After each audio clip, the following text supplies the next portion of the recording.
Coordinate geometry से एक question पूछा था। क्वेश्चन ये है, क्वेश्चन है बच्चों, if the points A B C D are the vertices of a parallelogram, मतलब एक पॉइंट ए है, बी है, सी है और डी है। इनके कोऑर्डिनेट्स बच्चों आपको गिवन है, इनके कोऑर्डिनेट्स आपको गिवन है। क्या क्या कोऑर्डिनेट्स हैं? 6,1 8,2, 6,1 8,2 और पॉइंट सी का कोऑर्डिनेट है 9,4 और डी का कोऑर्डिनेट है P,3। बोला जा रहा है अगर ये वर्टिसेस हैं पैरेललोग्राम के तो P की वैल्यू फाइंड आउट करिए। क्या कह रहा है question? If ABCD are the vertices of a parallelogram then find the value of P। क्या कोई बताएगा कैसे करेंगे? दिया हुआ है आपको। हाँ बोलो।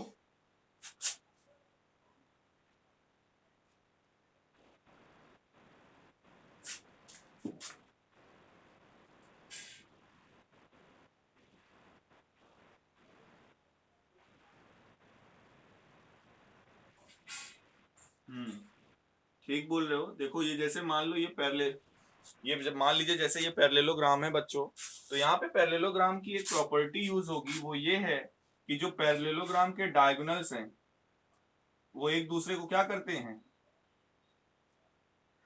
Diagonals of a parallel, yes, diagonals of a parallelogram bisects each other.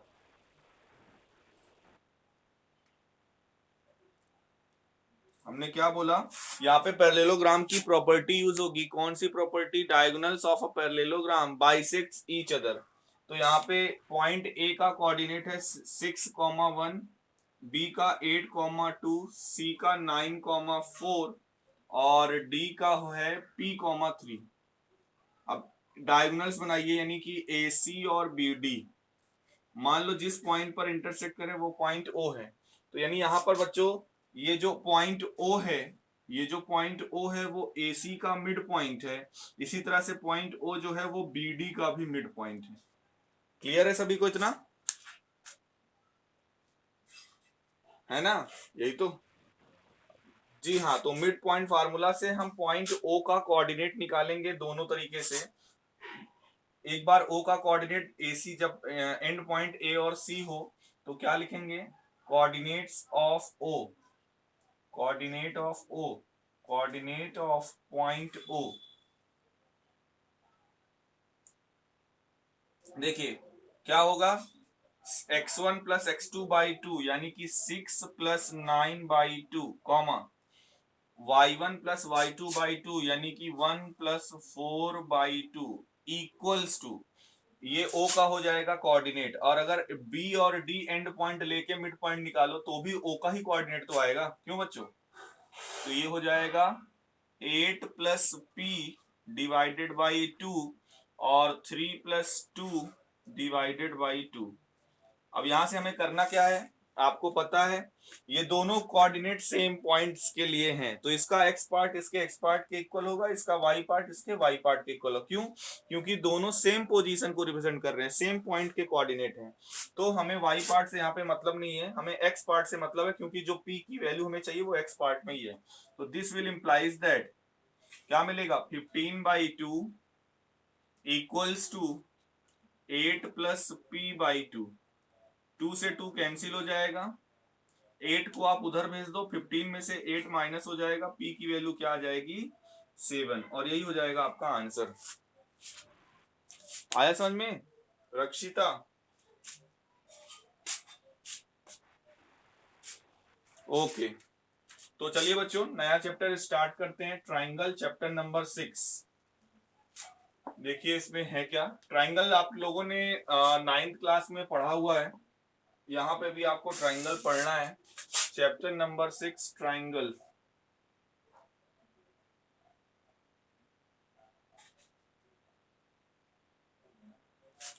तो ट्राइंगल क्या होता है कोई बताएगा? बेसिक डेफिनेशन, मतलब ट्राइंगल कब जनरेट होता है, पॉसिबिलिटी क्या है? क्या कोई भी 3 डायमेंशन ले ले ट्राइंगल बन जाएगा?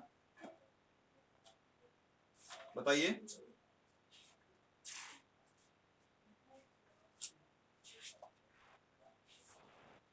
क्यों बच्चों? क्या अगर हम कोई भी थ्री डायमेंशन ले लें, कोई भी थ्री डायमेंशन ले ले बच्चों, तो क्या ट्राइंगल बन जाएगा?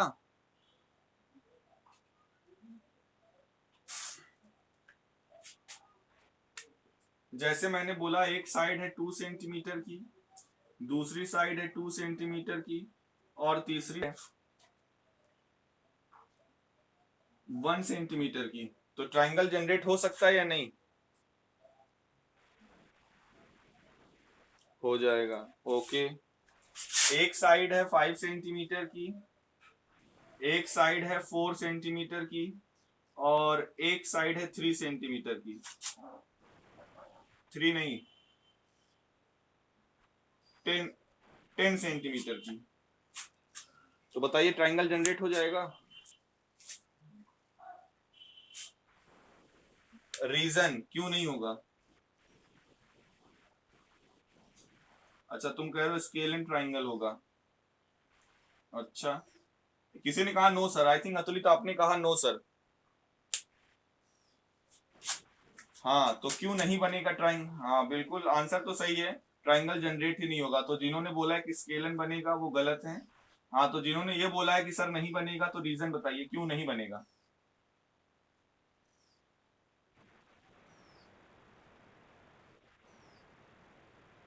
Very good, excellent answer. किसी भी ट्राइंगल को जनरेट करने के लिए बेसिक क्राइटेरिया क्या होना चाहिए? Sum of any two side, sum of any two side of a triangle must be greater than the third side. ये आपने पढ़ा हुआ है 9th में। ठीक है बच्चों, ट्राइंगल तभी जनरेट होगा जब किसी भी दो साइड का सम, मतलब किसी भी क्या, सभी जितने भी पॉसिबल पेयर्स आप लोगे, कोई भी दो साइड ले लो, उनका सम हमेशा थर्ड साइड से ज्यादा आना चाहिए। यहाँ पे 5 + 4 करोगे तो 9 आएगा, और 9 क्या 10 से ज्यादा है? 9 क्या 10 से ज्यादा है? नहीं है। इसका मतलब ये यहाँ पे ट्राइंगल नहीं बनेगा। क्लियर है सभी को? ट्राइंगल कब जनरेट होता है? whenever sum of any two sides of a triangle is greater than the third side। ठीक है, क्लियर है सभी को ना? ओके। अब बच्चों आते हैं अगले स्टेप पे, फिगर यानी कि शेप्स पे आते हैं। आपने लास्ट ईयर कॉन्ग्रुएंसी पढ़ा हुआ है, कॉन्ग्रुएंसी क्राइटेरिया पढ़ा हुआ है। तो लास्ट ईयर आपने कॉन्ग्रुएंसी पढ़ा हुआ, तो मैं आपको शेप्स के बारे में डिस्कस कर रहा हूं, आपसे पूछूंगा अभी कि कॉन्ग्रुएंसी या कॉन्ग्रुएंसी का क्या मतलब होता है, मतलब कॉन्ग्रुएंस फिगर किसे कहते हैं और सिमिलर फिगर किसे कहते हैं। फिगर सिमिलर और कॉन्ग्रुएंसी में क्या डिफरेंस है?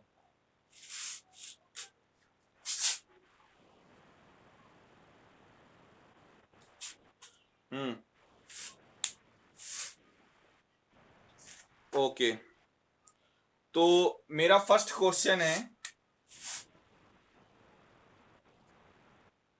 इज ऑल कॉन्ग्रुएंट, चलो अब ट्राइंगल पे आ जाते हैं। इज ऑल कॉन्ग्रुएंट ट्राइंगल्स या congruent figure, is all congruent figures are similar?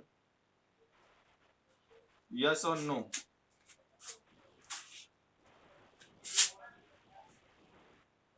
And what about converse? Means all similar are congruent, all similar figures are congruent. Why? Reason?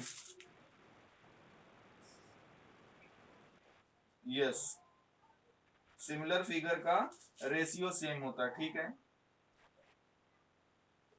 अच्छा ये बताइए, अगर मैं कहूं कि जैसे मैंने एक इक्विलेटरल ट्राइंगल लिया, ये जिसकी साइड है सपोज करो 6 और 6 सेंटीमीटर की, और एक और मैंने इक्विलेटरल ट्राइंगल लिया, इसकी भी साइड है 6 और 6 सेंटीमीटर की, तो ये दोनों फिगर यानी ये दोनों ट्राइंगल आपस में कैसे कहलाएंगे, सिमिलर या कॉन्ग्रुएंट?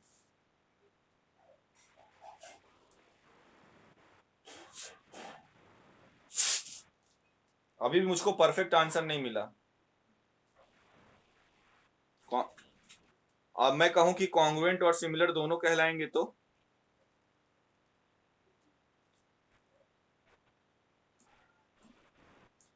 गलत है अगर मैंने कहा। अभी अभी आपने इसका आंसर, सिमिलर नहीं होगा। अच्छा, तो अभी भी मैंने आप लोगों से पूछा, अभी अभी मैंने आप लोगों से ये क्वेश्चन पूछा, is all congruent figure are similar? आप लोगों ने आंसर दिया, सभी लोगों ने यस, किसी ने नहीं कहा कि नो। तो जब आप ये कह रहे हो कि all congruent figure are similar, तो ये दोनों कॉन्ग्रुएंट है, तो ये सिमिलर क्यों नहीं है?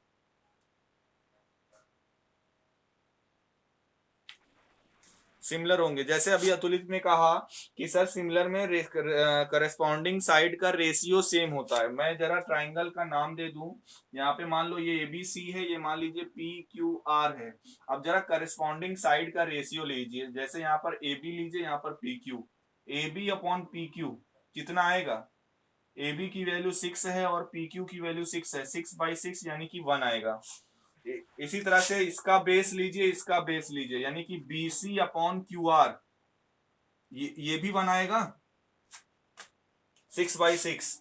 इसी तरह से AC अपॉन PR, इसका रेशियो लीजिए, ये भी 1 आएगा। तो देखिए यहाँ पे करस्पॉन्डिंग साइड्स का रेशियो सेम है या नहीं?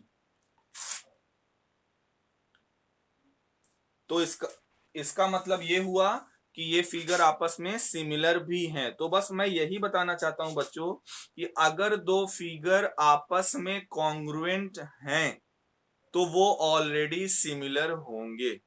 क्लियर है? सिमिलर का मतलब होता है एक जैसा। कहने का मतलब, अगर जैसे मैंने एक सर्किल ये बनाया और एक सर्किल ये बनाया, दो सर्किल हैं, ये दोनों सर्किल सिमिलर हैं या नहीं?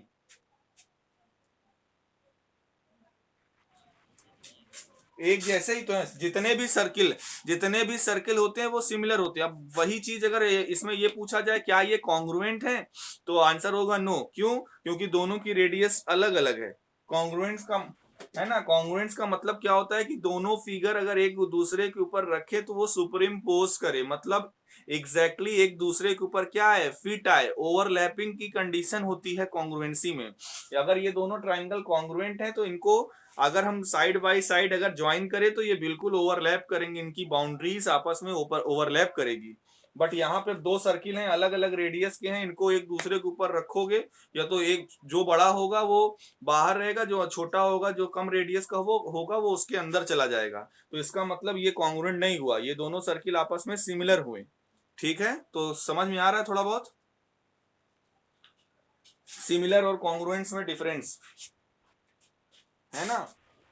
तो सिमिलर के लिए देखिए, तो एक चीज आप अपने माइंड में बैठा लीजिए, ऑल कॉन्ग्रुएंसी फिगर्स, यानी जितने भी कॉन्ग्रुएंस फिगर होते हैं वो सिमिलर होते हैं, not only in triangle but all in all polynomial. जितने भी पॉलिनोमियल्स हैं या जितने भी फिगर्स आप पढ़ते हो, सभी में अगर दो फिगर आपस में कॉन्ग्रुएंस हैं तो वो सिमिलर होंगे।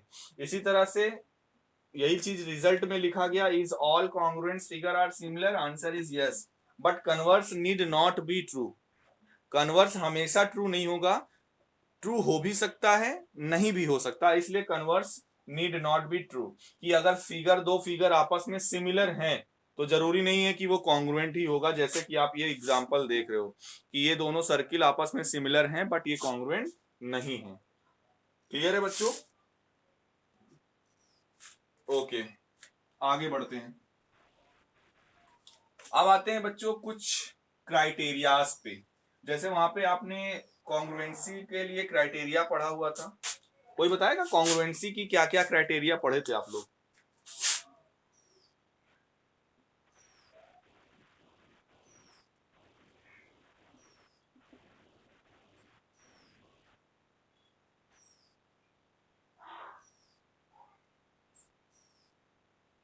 और क्या ट्राई और क्या? RHS, चलो एक और पढ़े होगे कोई? Yes, AAS। बच्चों ये कॉन्ग्रुएंसी के लिए आपने ये 5 क्राइटेरियाज लास्ट ईयर आपने पढ़ा है। ठीक है, तो एक तो अंडरस्टूड ये हो गया, मैंने जब ये अभी अभी थ्योरी से ये डिस्कस कर दिया कि जितने भी ट्राइंगल कॉन्ग्रुएंट्स होंगे या जितने भी फिगर आपस में कॉन्ग्रुएंट हैं तो सिमिलर तो होंगे ही होंगे। यानी ये क्राइटेरिया, अगर आपसे पूछा जाए सिमिलरिटी की क्राइटेरिया क्या है, तो देखिएगा बच्चों, सिमिलरिटी की क्राइटेरिया क्या है? सिमिलरिटी की क्राइटेरिया क्या है? Angle angle angle, side angle side, side side side, ये थ्री क्राइटेरिया सिमिलरिटी की हम लोग यूज करेंगे बच्चों। इन्हीं से हम लोग दो ट्राइंगल को सिमिलर दिखाएंगे और इन तीनों का प्रूफ आगे थ्योरम्स में है, हम बताएंगे। फिलहाल अभी जानते रहिए कि ये क्राइटेरिया हम लोग सिमिलरिटी में यूज करेंगे। एंगल एंगल एंगल में ये तो चलो, अगर कोई दो भी एंगल इक्वल हो गया, कोई दो भी करेस्पॉन्डिंग एंगल्स इक्वल हो गया तो उसको हम सिमिलर कह देते हैं। यहाँ पे एस ए एस और यहाँ पे एस ए एस आप देख रहे होगे सेम है, यहाँ पे साइड साइड साइड और यहाँ पे साइड साइड आप देख रहे होगे सेम है, बट यहाँ पे इसका मीन थोड़ा सा डिफरेंट है। मीन क्या डिफरेंस है, जैसे अभी स्टार्टिंग में अतुलित ने कहा कि यहाँ पे हम लोग करेस्पॉन्डिंग साइड का रेशियो देखते हैं। जैसे मैं एस ए एस की बात करूं, मान लो एस ए एस की बात करूं, तो सपोज करो बच्चों ये दो ट्राइंगल आपके पास है, ध्यान से देखिएगा, ये दो ट्राइंगल आपके पास है और एस ए एस क्राइटेरिया कैसे यूज होगी, A B C P Q are.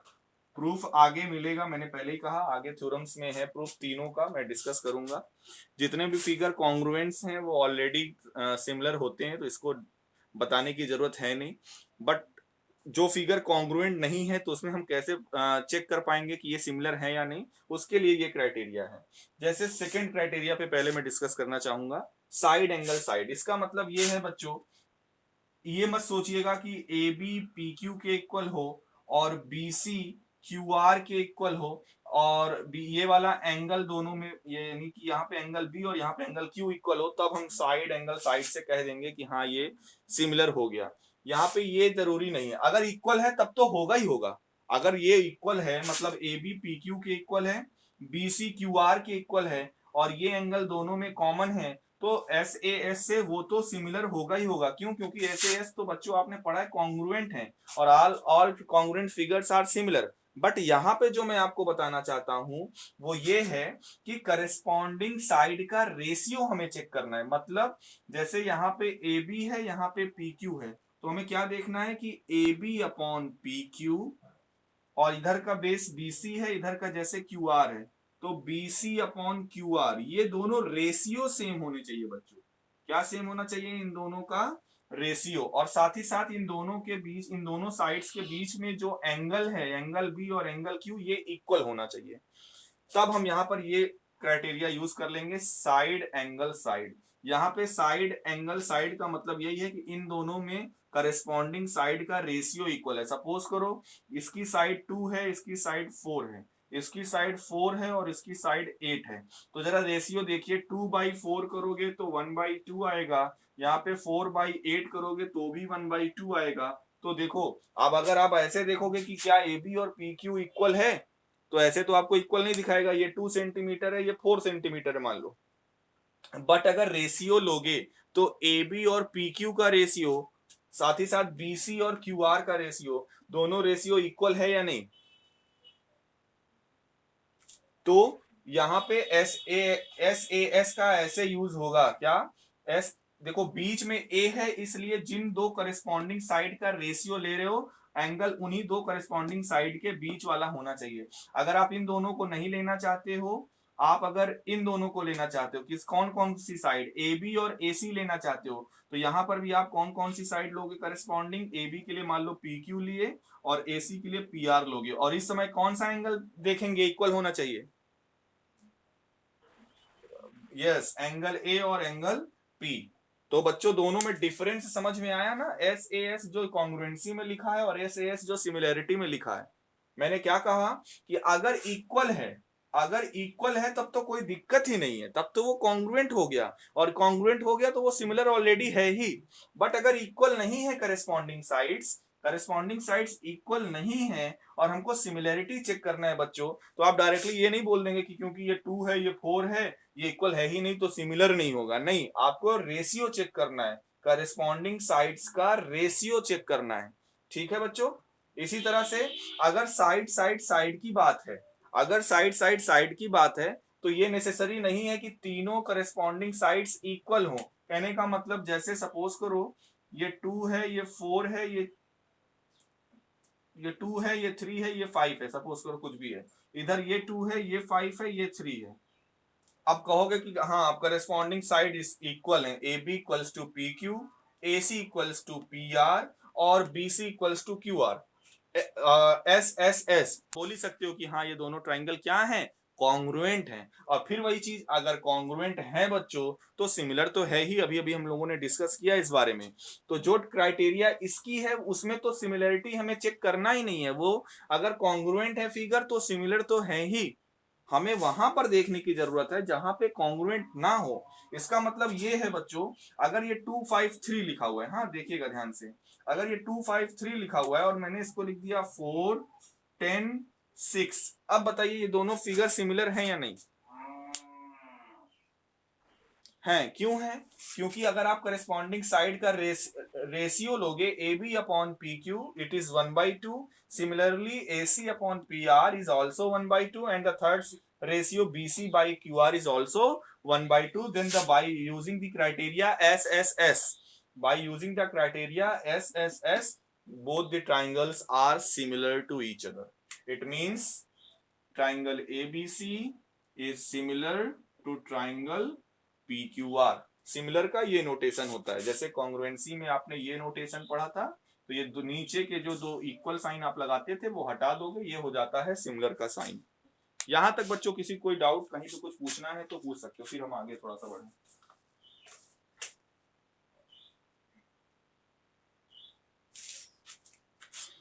कोई डाउट नहीं है ना यहां तक किसी को? बोलिए। ओके, तो ओवरऑल बच्चों जितना मैंने अभी तक ये लेक्चर दिया, इससे क्या रिजल्ट निकलता है, सिमिलरिटी के बारे में हम लोग क्या जाने, उसको आप चाहो तो लिख भी सकते हो। ओवरऑल जो डिस्कशन से कंक्लूजन निकला अभी तक के डिस्कशन से वो ये निकला क्या, two triangles are similar if, two triangles are similar if, दो ट्राइंगल सिमिलर होते हैं अगर ये दो क्राइटेरियाज हम लोग यूज करें या ये दो कंडीशन यूज करें, if their corresponding angles are equal, if their corresponding angles are equal and the ratio of their corresponding sides are equal. ठीक है, एक ही ऐसे यहाँ पे रहेगा, if their corresponding angles are equal and their corresponding sides are in same proportion या in same ratio, and their corresponding sides are in same proportion या इन सेम रेशियो, तो ये होता है ओवरऑल सिमिलरिटी का यूज। और जो criteria बच्चों अभी 3 क्राइटेरिया हमने बताया है, क्या एक और था जैसे एंगल एंगल एंगल, तो ये देखिए मैंने दो इक्विलेटरल ट्राइंगल बनाए, दोनों इक्विलेटरल ट्राइंगल है, सपोज करो 5 5 5 है और मे बी ये 10 10 10 ये कुछ भी है, ठीक है, ये डायमेंशन नहीं पता, चलो ठीक है, लेकिन ये दोनों इक्विलेटरल ट्राइंगल हैं, ये दोनों इक्विलेटरल ट्राइंगल है, तो बताइए ये कॉन्ग्रुएंट है या सिमिलर है, देख के आप बताइए, मैंने इतना बताया कि दोनों इक्विलेटरल हैं।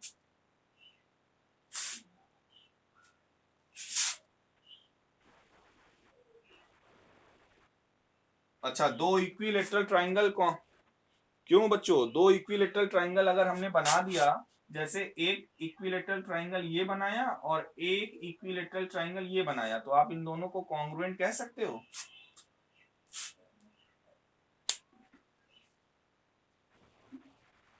है ना? तो कैसे कह सकते हो कि two equilateral triangles are congruent? जब तक आपको डायमेंशन पहली बात तो पता नहीं, आप देख के बताइए एक फिगर कितना छोटा है और एक फिगर उससे कितना बड़ा है, तो कॉन्ग्रुएंट कैसे हो सकते हैं? ये क्या है बच्चों, सिमिलर हैं। कैसे हैं फिगर, ये सिमिलर है, भले क्यों सिमिलर है, क्योंकि यहाँ पे दोनों इक्विलेटरल ट्राइंगल हैं और इक्विलेटरल ट्राइंगल के इंटीरियर एंगल 60 डिग्री के होते हैं, इसलिए आप ए यानी ट्रिपल ए क्राइटेरिया से आप कह सकते हो कि दोनों ट्राइंगल क्या है, सिमिलर है, कॉन्ग्रुएंट नहीं है। कॉन्ग्रुएंट तब कह सकते थे जब डायमेंशंस पता होती, यानी दोनों की डायमेंशन सेम होती, लेंथ क्या होती, एग्जैक्टली इक्वल होती, तब कॉन्ग्रुएंट कहते हैं। ठीक है, ओके। तो बच्चों एक्सरसाइज 6.1 में आइए और इसका ओरल आंसर आप लोग दीजिए, क्योंकि उसमें कुछ करने को है नहीं, फिर हम लोग थ्योरम पे आते हैं एक 6.1 में कुछ क्वेश्चन है, ओरली इसका आंसर आप लोग दीजिएगा। पहला क्वेश्चन पूछा जा रहा है, ऑल सर्किल्स आर कॉन्ग्रुएंट और सिमिलर। बताइए सभी सर्किल कॉन्ग्रुएंट होंगे या सिमिलर होंगे? सिमिलर होंगे। क्यों? क्योंकि हमें सर्किल का रेडियस तो पता नहीं है, हमें सर्किल का रेडियस तो पता नहीं है, तो सर्किल किसी भी रेडियस का हो सकता है। तो ऑल सर्किल्स आर सिमिलर।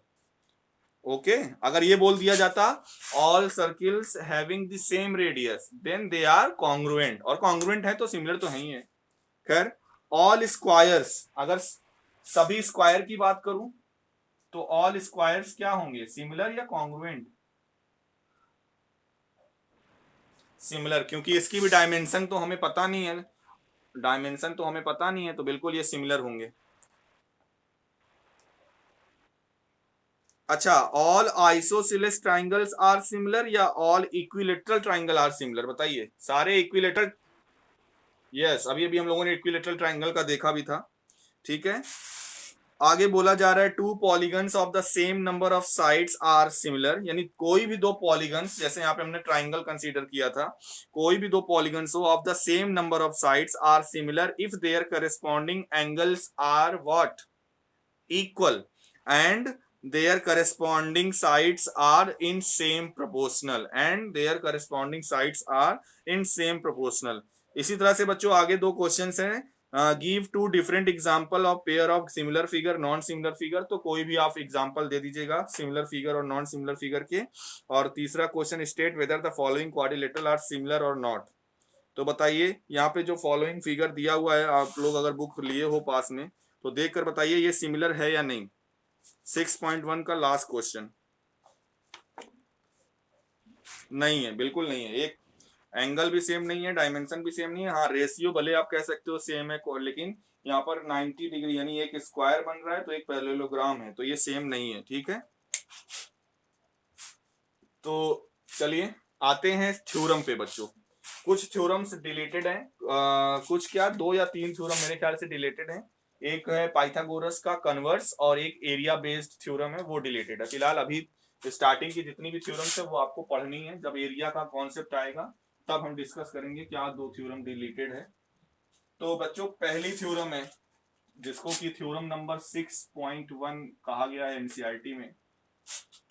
क्या है, फर्स्ट थ्योरम है, और कोशिश करेंगे ये वाली थ्योरम अभी प्रूफ हो जाए। और इसका कन्वर्स बच्चों 6.2 है वो आपका होमवर्क रहेगा। ठीक है, आप लगाइएगा, नहीं आएगा तो कल हम उस पर डिस्कस करेंगे। स्टेटमेंट क्या है, if a line drawn parallel to one side of a triangle, क्या स्टेटमेंट है, if a line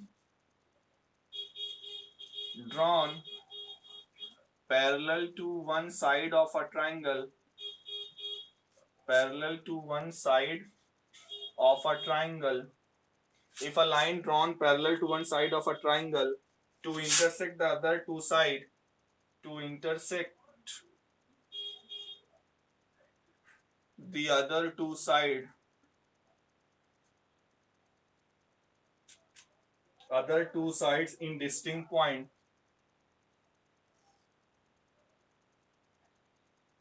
in distinct point, the other two sides are, the other two sides are divided in the same ratio, are divided in the same ratio। ये है बच्चों theorem का statement. क्या बोला जा रहा है, if a line drawn parallel to one side of a triangle, मतलब एक ट्राइंगल है ऐसा, मान लो ये ए है, ये बी है, ये सी है। बोला क्या जा रहा है, अगर किसी भी एक साइड से ट्राइंगल पे क्या एक किसी अनदर साइड के पैरेलल एक लाइन ड्रॉ की जा रही है, तो हमने यहाँ पर ये लाइन ड्रॉ की जो कि साइड यानी कि बीसी के पैरेलल है। If a line drawn parallel to one side of a triangle, तो ये जो लाइन मैंने मान लो ये डीई मैंने बोला, डीई मैंने ड्रॉ किया जो कि ट्राइंगल की वन साइड बीसी के पैरेलल है।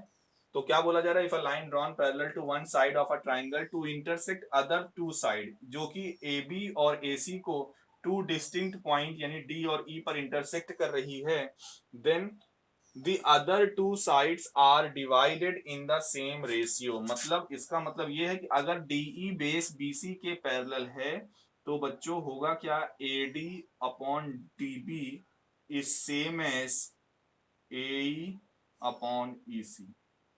ये हमें प्रूफ करना है। क्या, अगर एक लाइन आप ऐसी ड्रॉ कर रहे हो जो ट्राइंगल के किसी एक साइड के पैरेलल है और जो लाइन आपने ड्रॉ की वो अदर टू साइड को टू डिस्टिंक्ट पॉइंट पर इंटरसेक्ट कर रही है, तो ये जो पॉइंट्स हैं वो इनके जो साइड्स होंगे करस्पॉन्डिंग यानी AD अपॉन DB और AE अपॉन EC इसको सेम रेशियो में डिवाइड करेंगे। स्टेटमेंट समझ में आया? बोलिए, थ्योरम का स्टेटमेंट सभी को समझ में आया? ओके, चलिए अब बच्चों आते हैं प्रूफ पे। कैसे प्रूफ करना है देखिएगा।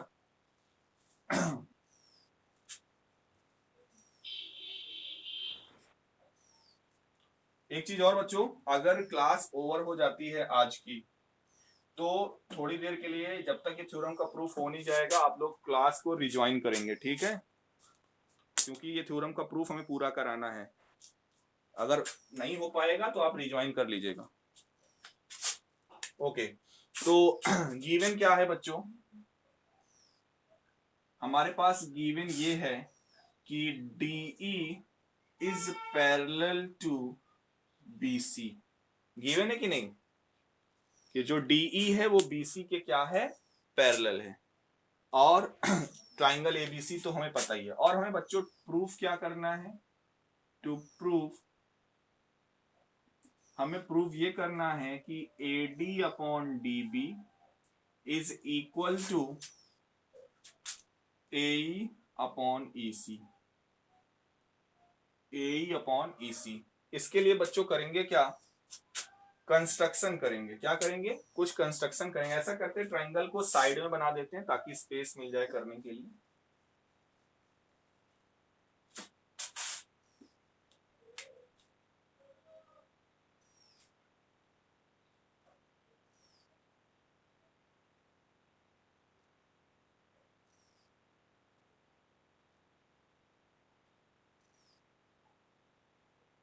ओके, चलिए बच्चों कुछ कंस्ट्रक्शन है उसको देखिएगा। यहाँ पे कंस्ट्रक्शन हम क्या कर रहे हैं,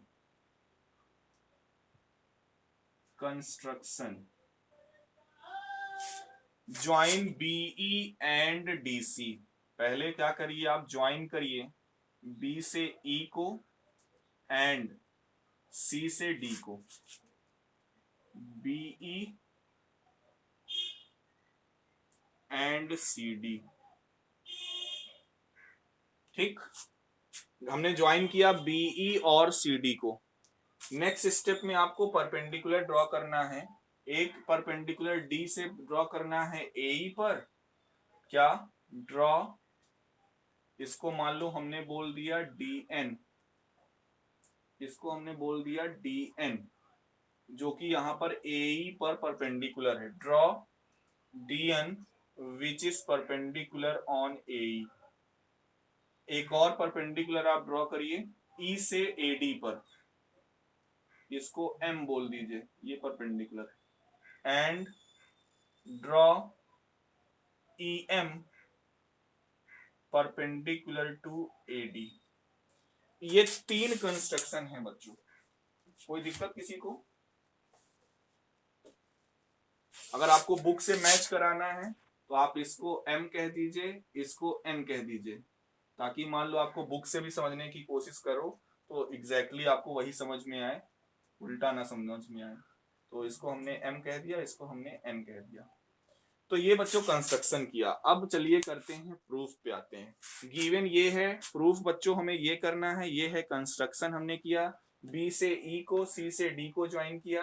एक परपेंडिकुलर हमने AD पे ड्रॉ किया पॉइंट E से, एक परपेंडिकुलर हमने AE पे ड्रॉ किया पॉइंट D से।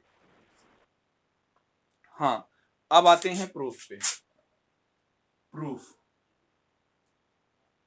प्रूफ के लिए हम करेंगे क्या, जितने भी ट्राइंगल फॉर्म हो रहे हैं उनका एरिया लिखेंगे बच्चों। तो क्या लिखने जा रहे हैं, area of triangle AED, area of triangle AED, बताइए क्या होगा? Half into base into height का यूज करेंगे और बेस AD लेंगे। अभी अगर बेस हम AD ले रहे हैं तो हाफ इंटू AD इंटू इस पर परपेंडिकुलर EN है कि नहीं, इसको इक्वेशन नंबर 1 मान लीजिए। क्लियर है? बताइए यहां पे किसी को कोई डाउट?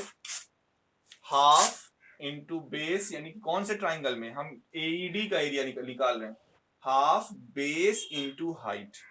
इसी तरह से अगर मैं ये वाला ट्राइंगल लूं BDE, area of triangle BDE, BDE में हाफ बेस हो जाएगा BD, area of triangle BDE, इस ट्राइंगल का एरिया क्या होगा? मैंने इसको अलग से उठाकर यहाँ पे इसलिए बना दिया। बताइए क्या होगा? हाफ, अगर बेस BD ले रहे हैं तो हाइट कहां पर है? परपेंडिकुलर अभी कोई पता है आपको? नहीं पता। तो जरा ध्यान से देखिए, E से इसी BD को ऐसे अगर एक्सटेंड किया गया है और E से यहां पर क्या किया गया है, एक परपेंडिकुलर डाला गया है जिसको कि EN नाम दिया गया। तो इसको half into BD into EN लिख सकते हैं क्या? आप कुछ ऐसे समझिए कि जैसे कोई ट्राइंगल है बच्चों, वो कुछ इस टाइप का है।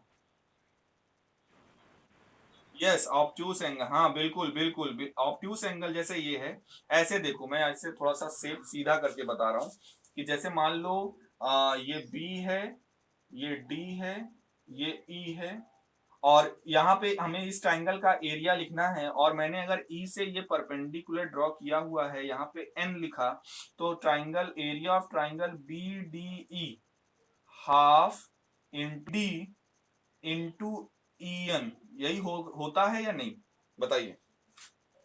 Half into base into height, बिल्कुल वही चीज बच्चों यहाँ पर यूज हुआ है। अगर आप ध्यान से देखोगे ट्राइंगल BDE को, तो हाफ इंटू बेस मैंने BD लिया और हाइट क्या है EN, क्योंकि EN जो इस BD को प्रोड्यूस करोगे तो EN उस पर परपेंडिकुलर है, वो हमारे लिए हाइट है। ये क्लियर है कि नहीं सभी को? किसी को कोई डाउट इसमें एरिया ऑफ BDE में? ओके, इसको हम मान लेते हैं इक्वेशन नंबर 2। इसको हमने मान लिया इक्वेशन नंबर 2। अब करिए क्या, 1 और 2 को डिवाइड कर दीजिए। इक्वेशन नंबर 1 और इक्वेशन नंबर 2 को क्या करिए, डिवाइड करिए। अच्छा, जब डिवाइड करेंगे तो क्या मिलेगा, इसको डिवाइड कर दीजिए। जैसे ही डिवाइड करेंगे आप अगले स्टेप में करिएगा, मैं इसी में कर रहा हूं। हाफ से हाफ कैंसिल हो जाएगा, EN से EN भी कैंसिल हो जाएगा, यानी हमें मिला क्या, area of AED upon area of BD is equals to AD upon BD। इसको मान लेते हैं इक्वेशन नंबर 3। आप लोग क्योंकि अगले स्टेप पे लिखोगे, क्या आया भैया equation number 3? Area of triangle AED upon area of triangle BDE is equals to AD by BD। कोई प्रॉब्लम किसी को यहां तक? ओके, चलिए अभी तो एक साइड का हुआ। अभी ध्यान से आप देखोगे तो एक बार बेस हमने AD लिया था एक ट्राइंगल में, एक बार एक ट्राइंगल में बेस हमने BD लिया, यानी कहीं ना कहीं ये दोनों पोर्शन हमने कवर किया, इसका बेस और इसको बेस लेकर। अब यही चीज हम इस साइड को लेकर, यानी एक बार AE इधर बेस लेंगे, एक बार इधर EC बेस लेंगे और फिर एरिया लिखते हैं। तो देखिएगा आगे इसको बढ़ाते हैं, क्या करेंगे। इसी, हाँ, क्योंकि ले कुछ भी सकते हैं, क्योंकि जो हमें प्रूफ करना है उसमें हमारे लिए जो करस्पॉन्डिंग साइड्स हैं या पॉइंट्स ऑफ डिवीजन है वो T और E है। तो डिवीजन का जो सेक्शन मिल रहा है वो AD और DB, और इधर से AE और EC मिल रहा है, इसलिए हम इन दोनों को ले रहे हैं। ओके, तो एरिया ऑफ ट्राइंगल AED फिर से अगर लिखें, एरिया ऑफ ट्राइंगल AED, और ध्यान रहे इस बार बेस हम AD ना लेकर इस बार बेस हम AE ले रहे हैं, ये बेस ले रहे हैं। तो जब बेस ये है तो इस पर परपेंडिकुलर DM काम करेगा कि नहीं, हाफ इंटू बेस और हाइट यहाँ पे DM, MD या DM, यस। इसी तरह से ऊपर वाले ट्राइंगल का एरिया हो गया, नीचे आओगे तो area of triangle CED, area of triangle CED half base हम ले रहे हैं CE को, हाफ और बेस हम ले रहे हैं CE को, और हाइट यहाँ पर क्या होगी, फिर वही चीज इसको प्रोड्यूस किया गया है तो डीएम डीएम हाइट होगी। इसको इक्वेशन नंबर 4 बोल दो, इसको इक्वेशन नंबर 5 बोल दो, बिल्कुल उसी पैटर्न पे जैसे प्रीवियस में हमने किया। फिर दोनों को डिवाइड कर देते हैं। जब इन दोनों को डिवाइड करेंगे बच्चों तो हाफ से हाफ कैंसिल हो जाएगा, डीएम से डीएम कैंसिल हो जाएगा। हमारे पास मिला क्या, area of triangle A E D upon area of triangle C E D equals to A upon C, और इसको मान लेते हैं इक्वेशन नंबर 6। तो हमें इक्वेशन नंबर 3 देखिए और इक्वेशन नंबर 6 देखिए, कुछ मिल रहा है कि नहीं। अच्छा, अभी अभी प्रूफ नहीं हुआ, अभी तो हमको ये दिखाना है A D upon B D is equal to A upon E C, यानी किसी भी तरीके से इक्वेशन नंबर 3 और इक्वेशन नंबर 6 को हम इक्वल दिखा दें। यानी अगर इनका एलएचएस, अगर 3 और 6 का एलएचएस इक्वल हो जाए तो आरएचएस इक्वल हो जाएगा कि नहीं। और एक और चीज, एलएचएस इक्वल होने के लिए, एलएचएस इक्वल होने के लिए ये जो रेशियो लिखा हुआ है, यानी ये दोनों term area of this triangle upon area of this triangle, और यहाँ पे एलएचएस में लिखा हुआ है area of this triangle upon area of this triangle, तो न्यूमरेटर तो दोनों का सेम ही है बच्चों। यहाँ पे भी एरिया ऑफ ट्राइंगल एईडी है, यहाँ पे भी एरिया ऑफ ट्राइंगल एईडी है। यानी अगर हम एरिया ऑफ ट्राइंगल सीईडी और एरिया ऑफ ट्राइंगल बीडीई, अगर इन दोनों ट्राइंगल के एरिया को इक्वल दिखा दें किसी भी तरीके से, किसको, area of triangle CED is equal to area of triangle BDE, अगर ये दिखा दें बच्चों तो प्रूफ हो गया कि नहीं।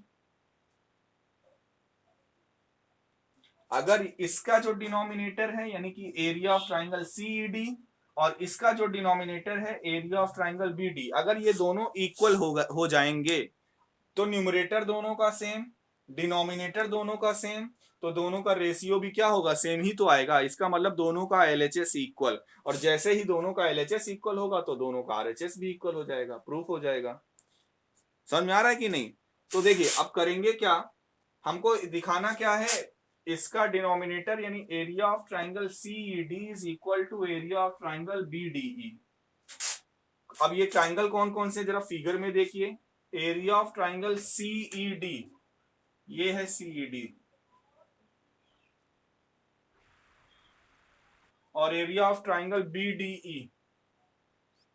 कोई बताएगा कोई प्रॉपर्टी होती है क्या, अगर हम इन दोनों को एरिया को इक्वल कहना चाहते हैं तो कुछ आप रिकॉल करिए, 9th क्लास में आपने पढ़ा होगा क्या। Yes, area between the same base and same parallel, area of triangle, area of triangle between the same base and same parallel,